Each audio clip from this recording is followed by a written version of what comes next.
There is a challenge for the Democratic primary in District 3. Unfortunately, two of the candidates, John Sarbanes and John Rhea, were unable to join us. The candidates we have with us today will each have 30 seconds to give their opening remarks, and we'll begin with Mr. Adam DeMarco.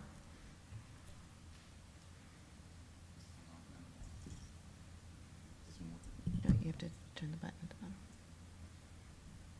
Working out? Okay, perfect. Yes, you're fine. Sorry about that. That's all right. So my name's Adam DeMarco. I was born in Baltimore, Maryland, grew up in Florida, went to West Point, served in the United States Army for over 5 years. I'm running right now because the status quo in Congress is not working for everyone. We have a lot of challenges ahead of us, but also with that we have a lot of opportunities. And we need to come at these opportunities with 21st century solutions. And with that, jobs, education, and healthcare, we need to really change the status quo in Congress. And that's why I'm running, and looking forward to your questions. Thank you. Mr. Eduardo Rosas. Good morning. My name is Eduardo Rosas. I'm from Bayamon, Puerto Rico. I served in the United States Navy for 21 years, 3 tours of combat in Iraq. I'm delighted to be here, and thanks to the League of Women Voters. I am running because right now Congress is playing football on both ends of the field, and no one is playing football in the middle. I am the guy that will represent you, represent your values, and be able to work with the other side of the aisle. And this is why I'm running. Thank you. Thank you. Let's begin our question session. If you would like to respond, please hold up your card or your hand so that I can recognize you in the order in which you are seen. You will have 1 minute for each response, and the timekeeper is sitting in the front row to let you know when you have 30 seconds remaining and when your time is up. We will begin with question 1. It's possible we need another bridge across the Chesapeake Bay. We have bridges and infrastructure that need attention in all parts of the states.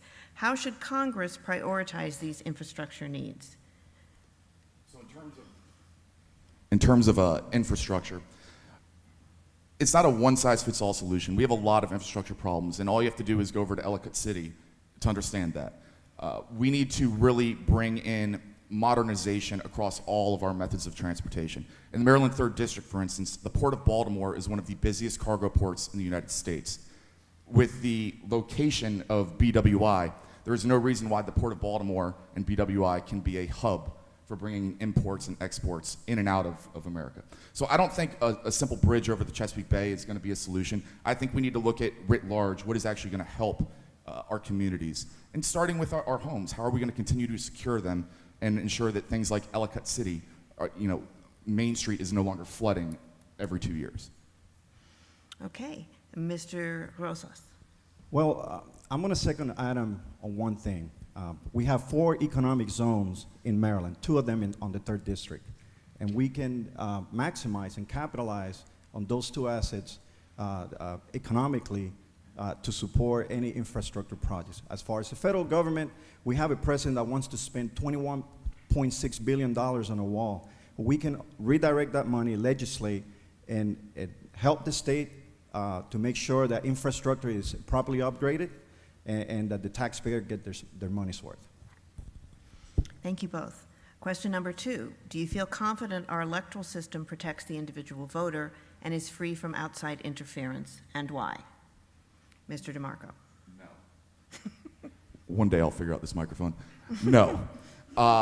Unfortunately, in the United States of America, where we think we have the most fair, free, and equal representative elections in the modern world, we've seen that that's not the case. And what I mean by that is we've made voting so difficult for marginalized communities and different demographics. I applaud Maryland in having a universal voter registration that will kick in next year. I think that it's a little too late for that, but I think it's a step in the right direction, and I think we need to make it easier. We need to have open primaries. We need to let people, and we need to facilitate civic engagement. We need to get more people involved, and that's why having an audience like this is so important in our democracy. Outside interference, citizens united. That's all I have to say about that. We need to overturn that, and we need to get back to giving the government back to the people. Thank you, Mr. Rosas. And my answer is also no. And the reason is voter suppression has been a problem, a major problem nationwide, and it hasn't gone away. Outside interference, well, you guys know we have the Russians. We have a president that is trying to dismantle our intelligence apparatus, which is critical not only for national security, is critical for commerce, is critical for our economy. That's what we have in intelligence apparatus. It's not just to spy. It's also for diplomacy. So we have to do better on our cybersecurity and how to protect our electronic voter infrastructure. So, but to answer the question, no, the voters are not fully protected. Thank you.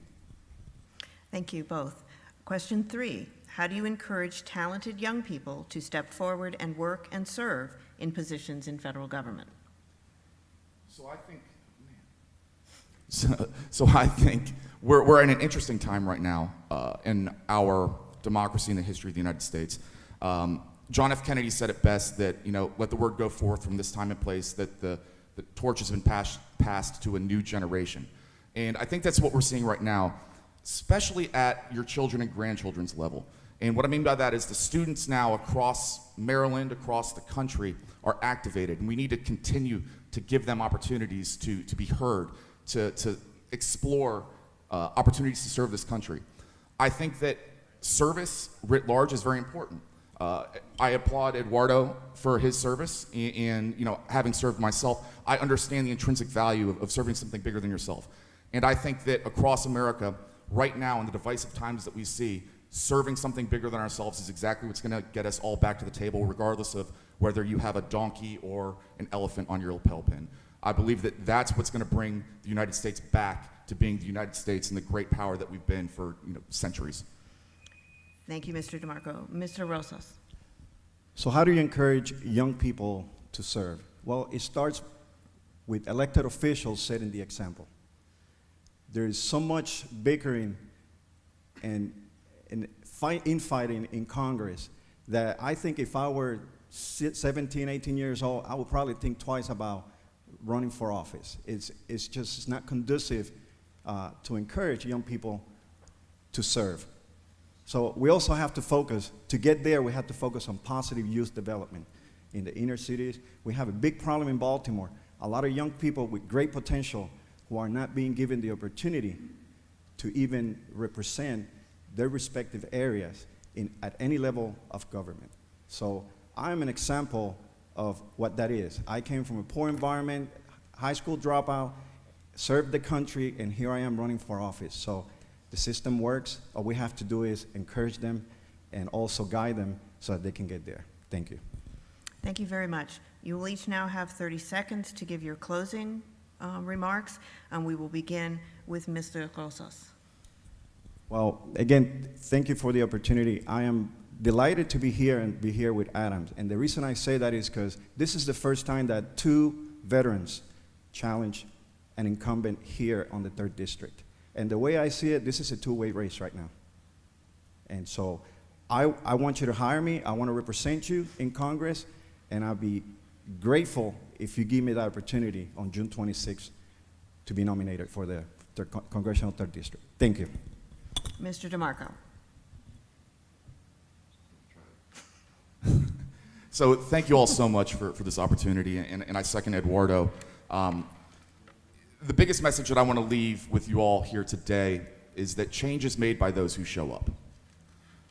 And right now, I think we can all agree that we live in very divisive times, and it takes leaders to bring everyone back to the table.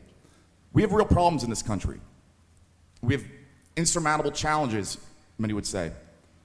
We have a lot of opportunity. And come June 26, I hope you understand that this opportunity is for the 21st century, and I look forward to getting your support. Thank you both.